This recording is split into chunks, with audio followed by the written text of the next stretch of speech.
Stuck training by yourself? Not a problem. Hi everyone, welcome back to another Scotty Karate video. Today we're going to be talking about training by yourself. So this is something that happens a lot. You'll be training, you'll be sitting there going, well, I really need to work on this, or I want to improve that skill, but unfortunately you got no partner at home to help you.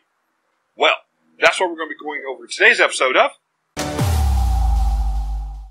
So, you're at home and you're thinking, I really want to work on my two-person work, but how do I do that by myself? I don't have anyone here to help me. Well, got you covered. All you need for today's tip is something to use, such as a heavy bag, one of the water bags, a stand-up bags, or even a tree branch or pole. Anything you can actually work with. And an old belt. Yes, this is all you need for today's tip.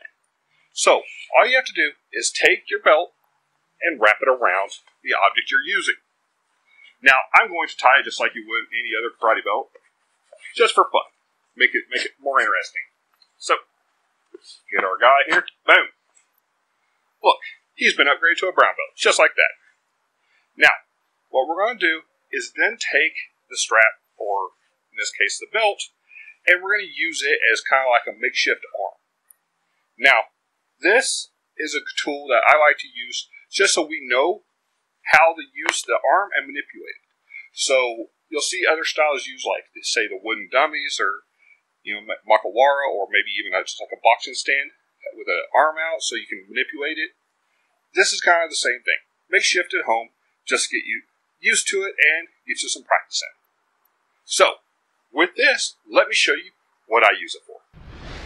First one I'm going to be going over today is going to be using it for blocks. Now, you'll be thinking, well, I do blocks in the air all the time. I don't need to use something. This is where you're mistaken. This is something where I teach my students all the time.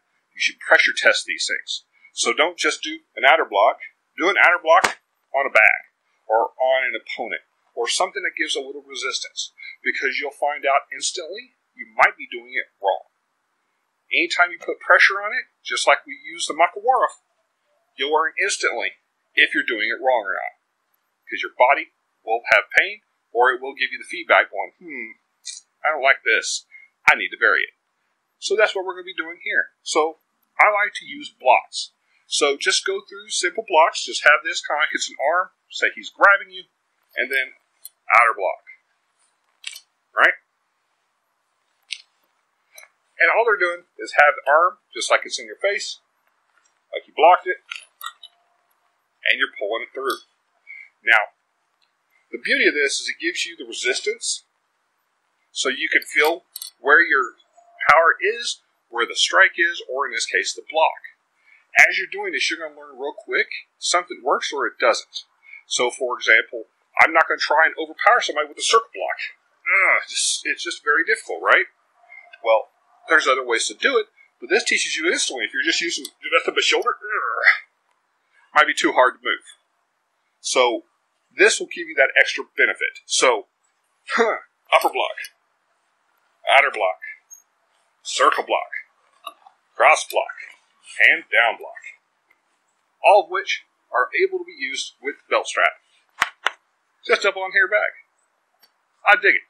You should give it a try. Next up is going to be using it as a pull or a drag. So just like if you're in close and you're grabbing and you pull their arm in, same thing here. So if we're in close, I get that arm and I pull in. Right? So this is where you get to use the pull to chamber. So, you see in the classic karate punches, chamber. And everybody's like, I would never punch like that. Of course not. That's not what it's for. It's to give muscle memory so you can do things like this. So you grab their arm. So they say they grabbed you. You take it and then pull to chamber. This is good because it lets you know straight off the bat. If I just pull, it's not my shoulder. Right? Got a little lat in there, but reality is using my shoulder to pull it versus using my body weight makes it so much easier. Right? So here, use my body weight. So it's a great tool to let you know where a move actually works, such as if you're going to do an arm drag, if you just use your shoulder, you're probably trying to muscle it. If you're a big guy, you might be able to, but against another big guy, you might not. This will help you work on that technique going, man, it's hard to move, but if I use my body weight, very easy to move. So it's a good tool to get you to put that in your brain so you know what you're doing.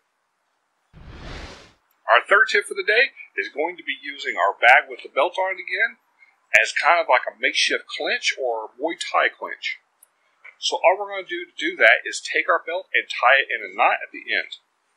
Now, based on how long the belt is originally, it might change the distance. And that's okay because some might be closer, some might be further. But all we're going to do is take the knot, put it around our neck. So now it's kind of like we're caught in a clinch or like a choke. So we're here. This allows you to work on things to get out of it, right? Or how to manipulate this situation where you have two arms right in front of you, grabbing you, choking you, trying to pull your head down. Trying to get this scenario. So how do you get around that? Well, this allows you to sit here and go, okay, if I go through the center, well, I'm kind of caught here. Well, I can't do that. Now I can come in and strike. Okay, well, that works. Go up, maybe then up, over, get out of the clinch. All sorts of different techniques you can use. Right? Just coming in all different angles. Trying to use this manipulation to learn what your capabilities are or what your limitations are because you have, in this case, arms or limbs in the way that you're having to fight with. And it's a simple thing. All you're doing is tying a knot and causing that to happen. So that's a simple technique. I like I said, to vary it up to give me different scenarios that I can use with this, with the bag, by myself, to make it a full workout. Find different ways to work it out using a bag by myself and still get in some two-person work. Now this is more of a bonus tip. And with that, we're going to be going over where to place it. Now this is something that can be adjusted. So I have it right here around my shoulder width or shoulder height. That way, I'm working kind of like an opponent about my size. Well, what if I want it taller or maybe a shorter opponent? Just bring it down. And the good news about that is when you do, it changes the angle. So, for example, if I'm working on a lower opponent, right, go down a little bit. Well, maybe it's not necessarily that he's shorter than me. Maybe it's because I've done something to bring his head down, and now I have that limb. Do I want to bring it straight back like just a regular arm pull or arm drag? Well, maybe not. Maybe I want to go into something different, right? Well, this allows me to work on that, right? Learn those motions so I don't hurt myself when I actually try and do the move with an actual opponent. Because if you actually do this and it hurts, if you can't handle a 100-pound bag, what's it going to do against a 200-pound man in the dojo who's trying to actually put a little pressure on you? So this is a good way to work out those kinks. Like I said, just like using the makawara, if you punch it and it starts to hurt in different ways, say your wrist is bending or something, well, you definitely don't want to punch someone in a sparring class like that, because if you actually make contact, boom, going to hurt your wrist. So this is the same thing as that. You're just working out the kinks, trying to find the weak spots in your game, as it were. So if you're coming across here and you're trying to do, above your head pull, and you're sitting there going, God, my shoulders are binding up. That hurts. What am I doing wrong? It might not be the technique. It might be how you're performing the technique. This is a great tool to help equalize that. Find out where those faults lie in your technique so you can help work it out. All right. That's all I had for you today. Simple technique. Just want to go over this. This is a fun little drill I like to use every now and again. Bust this out at home or even at the dojo. If you don't have a whole lot of opponents, instead of waiting the whole dojo for 2 or 3 people to join together or work together, you have a couple people out, maybe put someone on a heavy bag or one of the stand-up bags. Use their belt as the opponent or the limb to drag. That way everybody's participating and you don't have someone just sitting off to the side waiting to join in later and taking up precious class time. Well, I hope you liked the video.